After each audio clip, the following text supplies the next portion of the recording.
Assalamualaikum warahmatullahi wabarakatuh. Perkenalkan, saya Ardan Imam Rashid, NPM 2241173. Pada hari ini saya akan membawa materi tentang aspek keuangan dalam mata kuliah studi kelayakan bisnis. Pertama ada aspek keuangan dalam studi kelayakan bisnis. Studi kelayakan keuangan atau Financial Feasibility Study harus mampu menilai kelayakan proyek berdasarkan komponen penting yang utama. Apakah proyek bisnis yang akan dijalankan memiliki cukup dana untuk bisa menyelesaikan proyek dan menghasilkan keuntungan. Aspek keuangan adalah salah satu inti dari bisnis apapun. Ini berkaitan dengan kemampuan perusahaan dalam mempertahankan dirinya sendiri, membayar karyawannya, dan tentu saja menghasilkan keuntungan. Melakukan penilaian aspek keuangan dalam studi kelayakan bisnis membantu Anda mengetahui hal ini.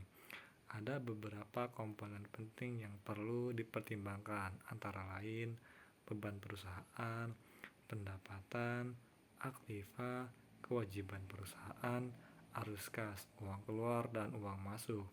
Studi kelayakan keuangan dikembangkan untuk perusahaan yang ingin memahami mengenai berapa jumlah modal yang mereka perlukan untuk berhasil dalam menyelesaikan proyek tertentu. Jika dalam rencana bisnis atau bagian yang disebut dengan CBA, Cost Benefit Analysis, analisis biaya manfaat, studi kelayakan keuangan akan memuat informasi yang lebih detail dengan lebih banyak data statistik. Next, apa pentingnya membuat studi kelayakan keuangan bagi bisnis? Ada banyak faktor yang penting harus diperhatikan dalam setiap studi kelayakan, termasuk dalam studi kelayakan keuangan. Studi kelayakan finansial bisa berkonsentrasi pada proyek atau pengembangan, atau bisa berfokus pada satu area tertentu.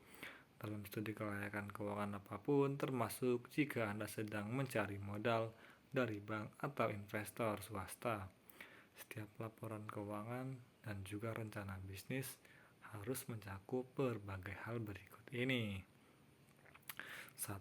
Berapa modal yang dibutuhkan untuk memulai usaha? 2. Berapa modal yang dibutuhkan untuk mengoperasikan sebuah bisnis?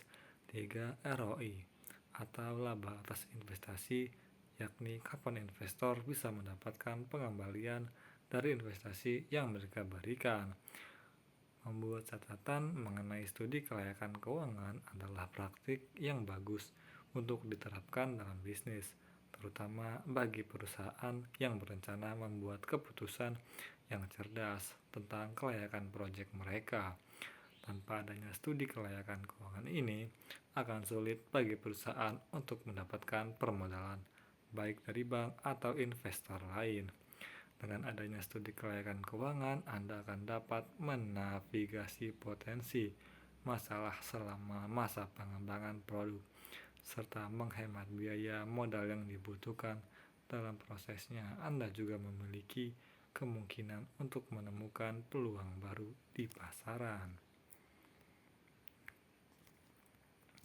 Contoh studi kelayakan bisnis.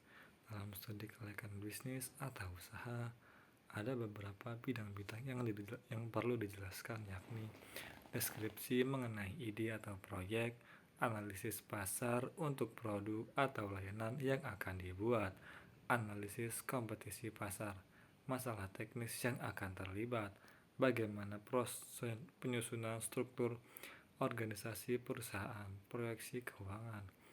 Apa proposalnya? Studi kelayakan bisnis dimulai dengan deskripsi produk atau layanan yang akan dipasarkan, kemudian uraian model mengenai bagaimana cara bisnis mendapatkan keuntungan dengan produk atau layanan tersebut. Ini menggambarkan jenis dan kualitas produk yang ditawarkan, serta garis waktu persiapan, pelaksanaan dan waktu yang dibutuhkan untuk mencapai volume produksi yang menguntungkan. Deskripsi proyek juga mencakup dampak sosial ekonomi, dan lingkungan terhadap orang-orang yang ada di sekitar. Sekian dari saya. Wassalamualaikum warahmatullahi wabarakatuh.